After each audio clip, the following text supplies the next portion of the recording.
நகட்டிப்பா evening கிளீனா? நான் வந்து எடுத்து எல்லாம் உள்ள போட்டுருக்கேன். நீ தான் கழுவ போற. சீக்கிரம் போன வச்சுட்டு வா. நான் கழுவணுமா? ஆமா. எங்க அம்மாலாம் ஒரு ஸ்பூன் கூட என்ன கழுவ கூடாதுடி. குசு குசு வேற. சொல்லு, என்னமோ சொல்லிட்டு இருந்தீங்க. கொழுப்பு தாண்டி உனக்கு. அதாவது இந்த அம்மாங்களுக்கெல்லாம் வந்து அப்படியே ரொம்ப பெருமை. நான் என் பிள்ளைய ரோஜா மாதிரி வளர்த்திருக்கேன், உள்ளங்கையில வச்சு வளர்த்திருக்கேன், தாங்கி வளர்த்திருக்கேன், ஒரு பாத்திரத்தை கூட கிடையாது. என் உன்னைய மட்டும் கிடையாது, ஒரு 10-15 வயசுக்கு மேல என் பிள்ளையும் வந்து எல்லா வேலையும் செய்யணும் அப்படின்னு நான் சொல்லி கொடுத்து தான் வளர்த்துவேன்.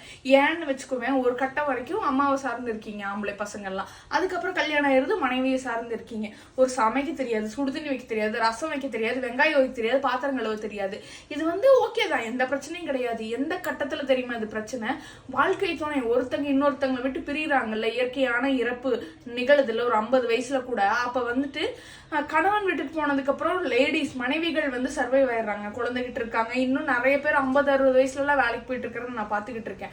ஆனா மனைவி விட்டுட்டு போயாச்சுன்னா கணவனுக்கு அவ்வளவுதான். அவங்க வந்து அதுக்கப்புறம் இடிஞ்சு போய் ஐயோ வாழ்க்கையே இல்லையே அப்படின்னு உட்காரவே நான் பார்த்திருக்கேன். என்னடா பண்றது அப்படிங்கிற மாதிரி அப்படியே கம்பீரமா நடந்தவங்க எல்லாம் வந்து கலங்கி போய் இப்ப இருக்கிறதையும் நான் பாத்துக்கிட்டு இருக்கேன். அதனால மனைவிகளுக்கு வந்துட்டு நம்ம விட்டுட்டு போனதுக்கு அப்புறம் கணவர் வந்து சர்வைவ் ஆயிக்குவாங்க அப்படிங்கிற ஒரு இதுதான். நான் இல்லைனாலும் நீ வந்து சமைக்கணும், கழுவணும், கத்துக்கணும், எல்லாம் பண்ணணும். நாளையில இருந்து உனக்கு டைம் டேபிள் போட்டு வச்சிருக்கேன். சாம்பார் ஒரு நாள், சோறு ஒரு நாள், குழம்பு ஒரு நாள், ரசம் ஒரு நாள்னு வந்து கத்துக்க மரியாதை. இப்ப வந்து முதல்ல பாத்திரம் கழுவுறேன். எதையாவது நின்று எங்கேயாவது பேசிட்டு உள்ள போய் கம்ப்ளைண்ட் பண்ணிட்டு வந்த ஆட்டாங்கல் எடுத்து இடிச்சு